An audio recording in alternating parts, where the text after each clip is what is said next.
Hello दोस्तों, मैं लेकर आ गई हूँ एक बहुत ही खूबसूरत और दिल को छू जाने वाली कहानी। यह कहानी है आरोही और एक गुड़िया की, जो एक छोटी लड़की ऊपर लिखी हुए हैं। एक दिन की बात है, आरोही सुबह पार्क में टहलते हुए जा रही थी, तभी उसे एक रोती हुई बच्ची मिली।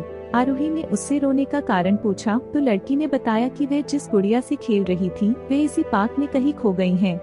आरोही ने उस बच्ची को उसकी गुड़िया ढूंढ लाने का आश्वासन दिया, जिससे वह बच्ची चुप हो गई। आरोही ने गुड़िया ढूंढने के लिए समय मांगी और फिर दूसरे दिन गुड़िया लाने का वादा करके वहां से चली गई, पर गुड़िया ना तो आरोही को मिली और ना ही उस बच्ची को। आरोही ने गुड़िया की तरफ से एक काल्पनिक पत्र उस बच्ची को लिखी और जब वह बच्ची पार्क में गुड़िया पाने की आशा में आई तो आरोही ने वह पत्र उस बच्ची को पढ़ कर सुनाया। पत्र इस प्रकार था: कृपया रोना मत, मैं समय समय पर उस गुड़िया के बारे में तुम्हें लिखती रहूंगी, बस तुम रोना मत। अब आरोही रोज उस खोई हुई गुड़िया की तरफ से काल्पनिक पत्र लिखने लगी और लगभग रोज ही उस बच्ची को पढ़कर सुनाती, जो कि यात्रा का काल्पनिक वर्णन हुआ करता था। आरोही ने इस काल्पनिक लेकिन रोचक वर्णन ने उस बच्ची को रोने नहीं दिया। वह खुशी खुशी अपनी गुड़िया की घुमक्कड़ी के किस्से सुनाने लगी। अब वह खुश रहने लगी।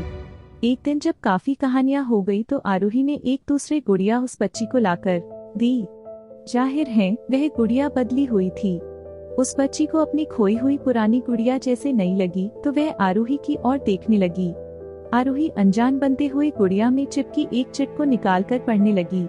उसमें लिखा हुआ था: यह मैं ही हूँ, तुम्हारी वाली गुड़िया जो पार्क में खो गई थी। दुनिया भर की लंबी यात्रा की वजह से मैं थोड़ी बदल गई हूँ। बच्ची को इस गुड़िया और आरोही पर विश्वास हो गया। वह गुड़िया लेकर घर चली गई। वर्षों बाद जब वह बच्ची बड़ी हो गई तो एक दिन वह अपनी अलमारी में कुछ ढूंढ रही थी तो उसका ध्यान उसी गुड़िया पर गया जो आरोही ने उसे दी थी। बचपन की बातें याद करके वह हंसने लगी। उसे सब समझ आ चुका था कि आरोही ने कैसे उसका मन रखा। उसे उस गुड़िया पर फिर प्यार आने लगा। वह उसे बड़े गौर से देखने लगी। तभी उसकी नजर गुड़िया की फ्रॉक की आस्तीन में छुपे एक छोटे से पत्र पे गई। उसने बड़ी व्याकुलता से वह पत्र निकाला और पढ़ने लगी।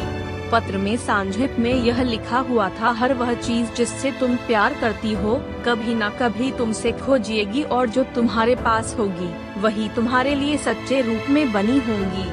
रूप भले ही भिन्न होगा पर प्यार एकदम खालिस होगा।